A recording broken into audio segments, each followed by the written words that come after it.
This is Southern Cross News with Joe Palmer. Good evening, everyone. A neo-Nazi group has put up offensive homophobic posters at a University of Tasmania campus. The material has been condemned by all sides of the same-sex marriage debate and has been labelled illegal by Tasmania's Anti-Discrimination Commissioner. Southern Cross News has chosen not to name the group so as not to publicise them. It's an extremist group aligning itself with Hitler and the Nazis. This vision purports to be from a training camp interstate, and now the group is active in Tasmania. It bragged on social media about its latest action. We've blurred these pictures of offensive posters plastered around the university's Domain campus. It's deeply horrific to see this sort of attack plastered at our university campus, and we have to stand up against it. The posters have now been scraped off, but the University Union says the hateful and homophobic actions are part of a national campaign, with other incidents reported interstate. Particularly targeting Jewish students, particularly targeting international students and LGBTI people. Tasmania's Anti-Discrimination Commissioner says the vandalism is illegal. Under the Anti-Discrimination Act, it's unlawful to incite hatred, and that can be in relation to sexual orientation or race. And these posters appeared to incite hatred on both of those counts. For people like Arden, who identifies as non-binary, it's another addition to what has been a continued vitriolic campaign, sparked further by the same-sex marriage postal vote. There are so many people within the LGBT community that have been told to kill themselves or have considered it because of the hatred that they've been given from people outside of our community. It's horrifying to think of, but it's a reality that a lot of people have lived with for so very, very long. In a statement, a university spokesman strongly condemned the content of the posters, saying it was appalling and any student distressed by the incident should contact support services. Long-term prominent No campaigner Senator Erica Betts says the propaganda is despicable and there is no place for such discourse in Australia. This is a very ugly development and I hope that it won't be repeated. I can only imagine what it would be like for young queer kids who aren't out to anyone, feeling like now it's dangerous to come out more than any other time before. Louise Hedger, Southern Cross News. And if you or anyone you know needs help, call Lifeline on 13 11 14. Tiger Air has announced new direct flights between Hobart and the Gold Coast beginning in December. Tourism Tasmania says it lines up perfectly with a new campaign trying to lure Queenslanders to our state. A Tiger airplane touching down in Hobart this morning, a sight that's set to become more common. It's lovely to see you. Welcome. Thank you very much.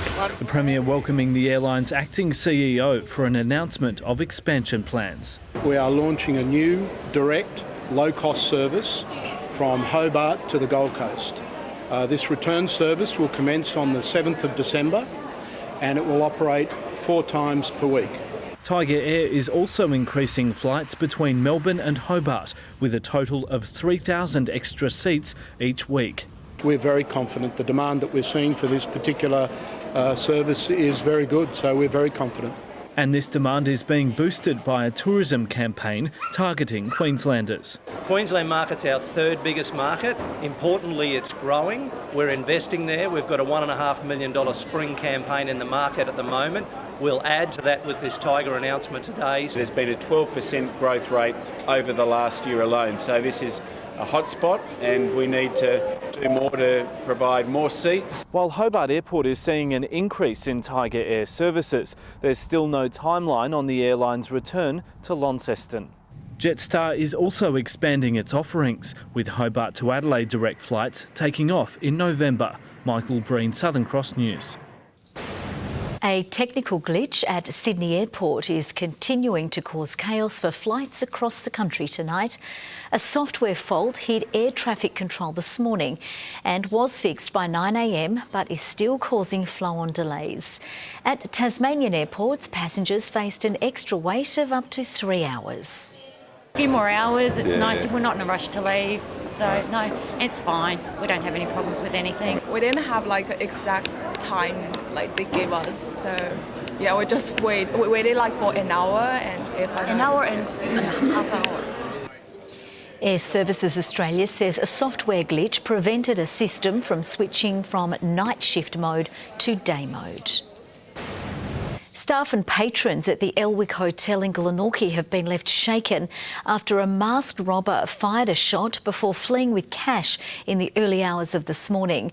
Police are tonight appealing for any information from the public, particularly about a getaway car which was found burnt out in Chigwell. Taking extra precautions with an armed offender still on the run. Tonight, police will continue to step up patrols around hotels. There are clear instructions that have already gone out to police for the remainder of the evening to visit hotels. At around 3 a.m. this morning, the man entered through the main doors of Glenorchy's Elwick Hotel before giving staff and patrons the fright of their lives. Once he moved inside, he went to the bar and the firearm was discharged at that point. With weapon in hand, he made his demands before fleeing the scene with a sum of cash, leaving staff shaken. Understandably so. But at the time, they acted according to their security measures, according to their procedures. A short time later, police found this Subaru station wagon in Wesley Place, Chigwell, last seen here on CCTV, speeding away from the hotel. And we believe it to be the station wagon. We're still conducting some forensic examinations of that car, but we believe it to be the Subaru. Police are appealing for anyone with information to come forward in a desperate plea to catch the armed bandit, but say no one was injured during the incident. There was no staff in the vicinity of where the bullet landed or finished in that wall. It's very concerning. And thankfully, as you've just said, it is quite rare here in Tasmania. Tom Cooper, Southern Cross News. A Tasmanian man accused of holding up the ANZ Bank at Mowbray with a knife last Friday has appeared briefly in court. 29-year-old Marcus Dennis Main, of no fixed address, has had his case adjourned without plea. His defence lawyer, Evan Hughes, said due to Telstra outages, he'd been unable to communicate with his client today. But Main indicated to the court he'd be pleading innocent to all charges. He's been charged with armed robbery, resist police, possessing a controlled drug and contravening bail conditions. He's been remanded in custody to reappear early next month. And thousands of Telstra customers across northern Tasmania have been inconvenienced today following an outage. The telco saying a cable fault in Melbourne's outer east is to blame, affecting fixed line customers in Launceston and surrounding areas. Customers may have difficulty making international or interstate voice calls. Local voice and mobile calls in Tasmania are said to not be affected. Technicians are expected to be on site this evening. The State Liberals' re-election campaign has been blindsided by the departure of Senior Minister Matthew Groom. A polling analyst predicts the party will face trouble in Denison unless a high-profile candidate steps in. But the government has a more pressing problem in deciding who will take over Mr Groom's hefty portfolios 6 months out from an election. On Saturday, Matthew Groom announced he was stepping down from his portfolios and won't be recontesting the next election. But it's the right decision and it's the right time to make it. But with 6 months still set to run for this term of government, the major portfolios of energy, justice, environment and state growth have been left empty. Mr Groom was also the acting Attorney-General. The Premier today unable to say when these gaps in his front bench will be filled. Needless to say, this announcement was very sudden, just 3 days ago, and I've not even had a chance yet to meet with my colleagues. The Premier has said that it may take another 2 weeks before he can make an announcement about what his cabinet looks like. What happens to the workloads in those portfolios in the meantime? Matthew Groom also proved to be a vote-getter in Denison last election, an electorate that covers Glenorchy, Hobart and part of Kingborough Council areas. He would have been a challenger to Labor's lineup, including Scott Bacon, Madeleine Ogilvie and Tim Cox. It is trouble for the Liberals in terms of retaining 2 seats in Denison. They will now need to pre-select someone high profile to replace him. Hobart Lord Mayor Sue Hickey has been mentioned as a possible candidate for the Liberals in Franklin. Speculation now, Denison could be a better option. If they went to the election with a weak ticket in Denison, then that would greatly increase the chances of them losing majority government. The pre-selection process is now open and I expect renewed interest as a result of the vacancy that now presents, and we'll announce all our candidates in due course. Sue Hickey couldn't be contacted for comment. Michael Breen, Southern Cross News. New Zealand-owned dairy giant Fonterra has confirmed it's made a non-binding offer for embattled milk processor Murray Goulburn. Fonterra Australia said in a statement its business is generating sustainable returns and it plans to accelerate investment in Wynyard and regional Victoria. Murray Goulburn's Edith Creek facility is set to close its doors at the end of the year, leaving 120 workers without jobs. Young filmmakers across the state have joined together to raise awareness of the issue of bullying by producing a range of short films. It's part of the Help Film Festival, which will showcase the students' final products on the big screen tonight. There's hope for those who bully others to change. Just ask these former bullies who now strive to send a powerful message to others. Bullying affects everyone really at one point in time, and it's best if you step in and stop it. It's better than just avoiding it. Both students know this all too well, with feelings of regret surfacing after a few incidents with others. There was just one person in the group really that didn't really fit along, and we didn't really accept him, and so we pushed him away a bit, and then after a while we could see that it wasn't the right thing to do. Now they have grown to understand there were other ways to handle the situation. They have portrayed this through a short film. There actually is chance for change, and people can reform and people can become something that they weren't before. They are among dozens of other students who wanted to shine light on bullying as part of the state's Help Film Festival. The finalists have had their work shown on the big screen tonight in Devonport. A grade 7 class from Devonport High School won the first prize for their effective message. Rita Risk, Southern Cross News. A new campaign is urging Tasmanians to give up smoking for the month of October, with help from professionals. Our state has the second highest rate of smoking in the nation. A number Quit for October is aiming to reduce. For Sharon Triffett, giving up smoking was the only way she would see her grandchildren grow up. The 68-year-old was diagnosed with chronic lung disease 16 years ago, and her only option for survival was to kick her habit of 3 packs a day. I've just got a new great-granddaughter, I've got 2 great-grandsons, and I'd never ever have seen them. She says she could not have done it without the support of health professionals, and is urging smokers to sign up for a new campaign, Quit for October. When people have support when they're trying to quit, they are up to 6 times more likely to stay quit. The month-long campaign run by the Lung Foundation works with pharmacists and doctors to provide increased support to those wanting to butt out. It offers counselling, practical quitting skills and medical advice. It's designed for anybody, people who are thinking about quitting or trying to quit, just to aim to have 0 cigarettes for the whole month of October. With almost 100,000 Tasmanians lighting up daily, we have the second highest level of smokers nationwide. Smokers can sign up to receive daily motivational texts and emails to remind them to stay on track. 40% try to quit each year. So what Lung Foundation Australia is encouraging them to do is to take advantage of Quit for October, get the support you need. Those interested can sign up on the Quit for October website. Louise Hedger, Southern Cross News.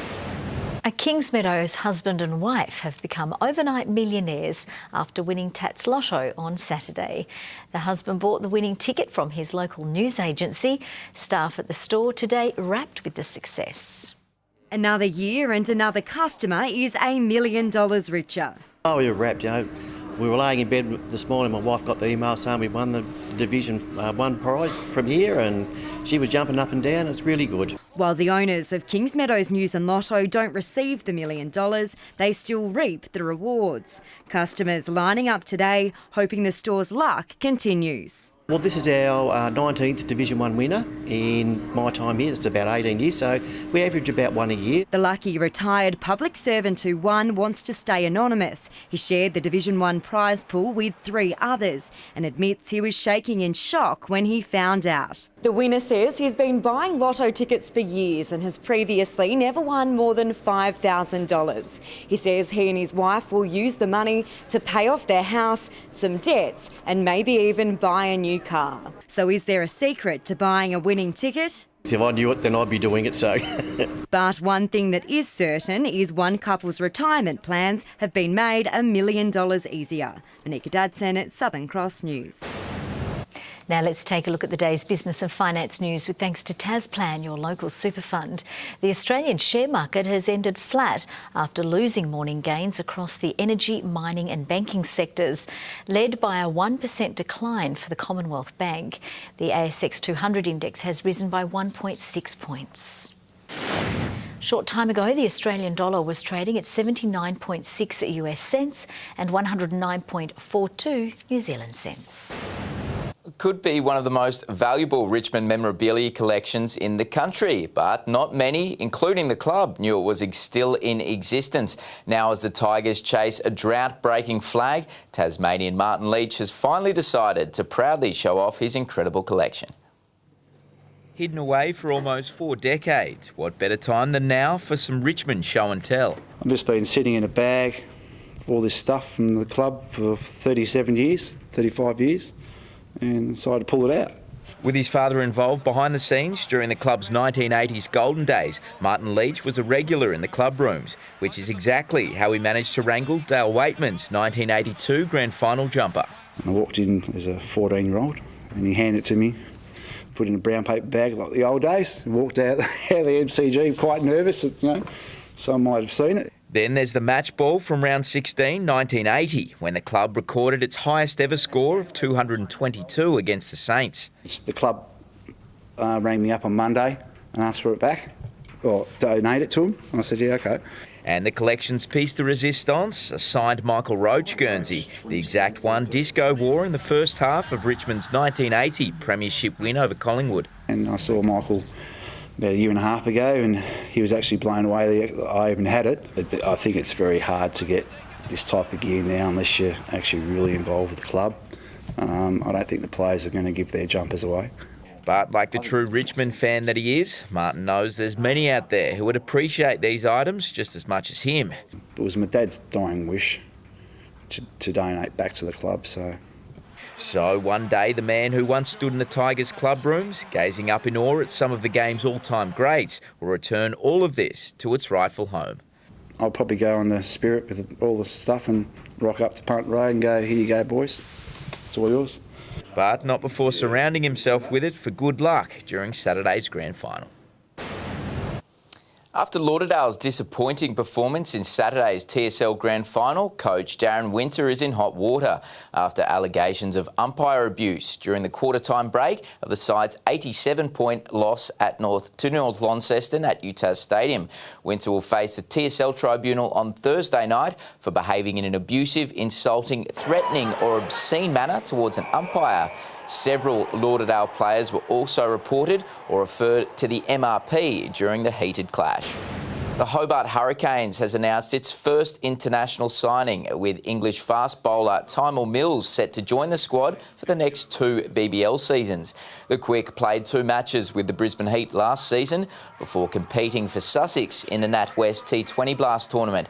The paceman was also previously signed by IPL club Royal Challengers Bangalore for a whopping $2.3 million. The Hurricanes say more international signings will be announced shortly. Good evening. Another week of Tiger Mania. How are we going to cope? Hobart 15 today, Launceston 16, Burnie and Devonport reached 14 degrees. 18 the maximum at St Helens, where fine weather prevailed, but a few showers were spotted over the west and south. Tasman Island the top fall with 11 millimetres. Friendly Beaches 17 today, Campania and Bushy Park 14. Low Head, Grove and Flinders Island 13, Strawn and King Island 12. A weakening low is moving away from Tasmania, replaced by a low-level cloud streaming from the southwest. Also a little bit over the eastern bight, getting over Victoria. A low is near Perth with a spiral there, and just some high cloud over the interior of the Northern Territory and New South Wales. Low-level convective cloud over Tasmania today in that southwest airstream, as we did mention. Tomorrow, a high over Victoria, ridges over the state and holds off a low moving towards South Australia. A pair of fronts cross the Tasman, while to the north, over Central Australia, troughs appear from a couple of lows. Winds west to southwesterly at 15 to 20 knots, decreasing in the north and west. 5 to 15 knot westerlies over the lakes. Frost warning has been posted for the central north, the northeast, the Midlands and the east coast. A cold start tomorrow, obviously. 4 for Hobart, a top of 14 under cloud tomorrow. 13 the top for Adventure Bay, an early shower clearing. -1 for Tarraleah and 10 later in the day. Launceston partly cloudy and 15. 13 the top for Devonport. Bridport bit of cloud and 14 degrees. For Burnie, partly cloudy and 14. A shower for Strahan 13 and just 12 for Marrawar. St Helens tomorrow. A partly cloudy 15, 16 the top for Swansea, sunny for Whitemark and 14 the high. On Wednesday, showers over the north, extending statewide during the day. A few showers on Thursday, avoiding the east. You know, some areas in the east have had less than 25 millimetres for the entire winter. Now, that's pretty dry.